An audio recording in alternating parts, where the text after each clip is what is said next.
Oblivion Remastered on the ROG Ally X looks and runs absolutely amazingly with the correct settings. And in this video, I'm going to show you exactly how I've got this set up. I kind of wanted to go for maximum graphics and maximum battery life here.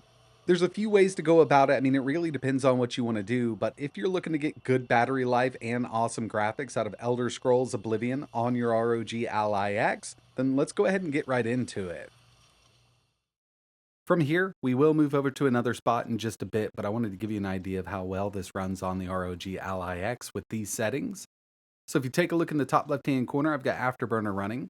We're at 30 FPS, and we can get higher than this, but I'd say not using frame gen, trying to save battery life is the way to go with this if you're going to be in a handheld mode. 18 watt TDP, so we're 18 watts across the board from SPL, SPPT, FPPT. CPU boost is off. You can set the frame limiter if you want to, but the way I've got this set up, we're at 720, 60 hertz.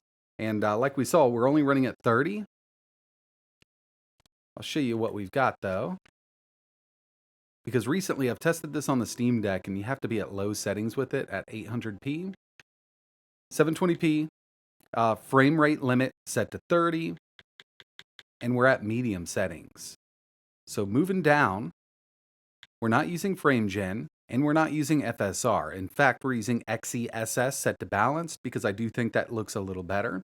If you want to try frame gen, you can, but on this and most other devices that I've tested with this game so far, frame gen isn't great with this. There's a lot of ghosting going on. Even if this was up to around 35 watts, we'd still see some ghosting there. But you can see, I mean, we're at a steady 30 FPS, not bad at all, and it's been a really enjoyable experience. And I'll tell you, even though we're at 720p here, it looks great on the Ally screen. We've got a compact display, and if I was to run this at 720 on a much larger monitor, let's say a 27-inch, just wouldn't look this good. But since we've got such a compact screen here, it does kind of even out and look really nice at medium settings 720p. You can see I've got Afterburner up in the top left-hand corner, still at that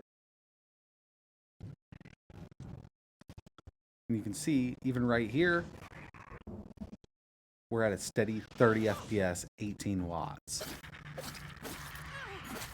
And yeah, I mean, I would love to run this at 60, 1080 on a handheld. But the way it is right now, even with frame gen on at 30 watts, it's just not a great experience. A lot of ghosting going on, and you could play it like that if you wanted to. But personally, I do think this would kind of be the best way to set this game up right now. You can have a pretty good time with it as long as you know what you're getting into and you love playing Oblivion.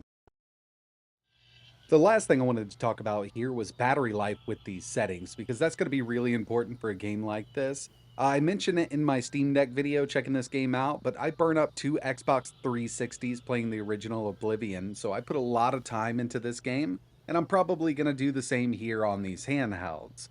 We're using the same settings that we just were, 18 watt TDP, 720p, medium settings, and at the very bottom of the Afterburner, this is our total battery draw. Right now I do have the RGB off and our screen brightness is at 50%, but it looks like we're drawing around 26.3 watts. And with this 80 watt hour battery at an 18 watt TDP with this game, we can get over 3 hours of gameplay out of it, which is pretty awesome given what we've got going on here. And personally, I do think it looks really good at these medium settings, 720p on this screen. And keep in mind, the Ally X is powered by the AMD Ryzen Z1 Extreme. So if you've got another Z1 Extreme device like the original ROG Ally or even the Legion Go, then chances are these settings are going to work over there also.